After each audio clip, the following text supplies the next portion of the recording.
बाबापुर की रामलीला। हर वर्ष दशहरे से पूर्व काशी की नाटक मंडली विजयनगर आती थी। सामान्यतः वे राजा कृष्णदेव राय तथा विजयनगर की प्रजा के लिए रामलीला किया करते थे। परंतु एक बार राजा को सूचना मिली कि नाटक मंडली विजयनगर नहीं आ रही है। इसका कारण यह था कि नाटक मंडली के कई सदस्य बीमार हो गए थे। यह सूचना पाकर राजा बहुत दुखी हुए, क्योंकि दशहरे में अब कुछ ही दिन बाकी थे। इतने कम दिनों में दूसरी नाटक मंडली की भी व्यवस्था नहीं की जा सकती थी। पास में दूसरी कोई नाटक मंडली नहीं होने के कारण इस वर्ष रामलीला होने के आसार दिखाई नहीं पड़ रहे थे, जबकि दशहरे से पूर्व रामलीला होना विजयनगर की पुरानी संस्कृति थी। महाराज को इस तरह दुखी देखकर राजगुरु बोले, महाराज, यदि चाहे तो हम रामपुर के कलाकारों को संदेश भेज सकते हैं, परंतु इसमें तो कुछ सप्ताह का समय लगेगा। राजा ने निराश स्वर में कहा। इस पर तेनालीराम बोले, राज, मेरे पास ही एक मंडली को जानता हूँ। वे यहाँ 2 दिन में आ जाएंगे और मुझे विश्वास है कि वे रामलीला का अच्छा प्रदर्शन करेंगे। यह सुनकर राजा प्रसन्न हो गए और तेनालीराम को मंडली को बुलाने की जिम्मेदारी सौंप दी गई। साथ ही मंडली के रहने व खाने पीने की व्यवस्था का भार भी तेनाली के ही सुपुर्द कर दिया गया। शीघ्र ही रामलीला के लिए सारी व्यवस्था होनी शुरू हो गई। रामलीला मैदान को साफ किया गया, एक बड़ा सा मंच बनाया गया, नवरात्र के लिए नगर को सजाया गया।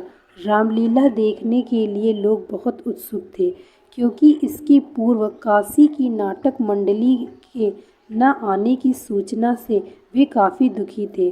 परंतु अब नई नाटक मंडली के आने की सूचना से उनका उत्साह दोगुना हो गया था। महल के निकट एक मेला भी लगाया गया था। कुछ ही दिनों में मंडली रामलीला के लिए तैयार हो गई। राजा, दरबारी, मंत्री व प्रजा प्रतिदिन रामलीला देखने आते। दशहरे के दिन की अंतिम कड़ी तो बहुत ही सराहनीय थी। मंडली में अधिकतर कलाकार बच्चे थे। उनकी कलाकारी देखकर लोगों की आंखों में आंसू तक आ गए। दशहरे के पश्चात राजा ने कुछ मंत्रियों तथा मंडली के सदस्यों को महल में भोजन के लिए बुलाया। भोजन के पश्चात राजा ने मंडली के सदस्यों को पुरस्कार दिया। फिर वे तेनालीराम से बोले, तुम्हें इतनी अच्छी मंडली कैसे मिली? बाबापुर से, महाराज। तेनालीराम ने उत्तर दिया, बाबापुर? यह कहाँ है? मैंने इसके विषय में कभी नहीं सुना। राजा ने आश्चर्य से पूछा। बाबापुर विजयनगर के पास ही है, महाराज। तेनालीराम बोला। तेनालीराम की बात सुनकर मंडली के कलाकार मुस्कुरा दिए। राजा ने उनसे उनके इस प्रकार मुस्कुराने का कारण पूछा तो मंडली का एक छोटा बालक सदस्य बोला, महाराज, वास्तव में हम लोग विजयनगर से ही आए हैं। तेनाली बाबा ने 3 दिन में हमें ये नाटक करना सिखाया था, इसलिए हम बाबापुर की रामलीला कहते हैं। यह सुनकर राजा भी खिलखिलाकर हंस उठे। अब उन्हें भी बाबापुर के रहस्य का पता चल गया था। दोस्तों, मैं आशा करती हूँ आपको यह कहानी अच्छी लगी होगी। यदि कहानी अच्छी लगी हो तो वीडियो को लाइक तथा चैनल को सब्सक्राइब अवश्य करें। Thank you so much watching this video. Like, share and subscribe.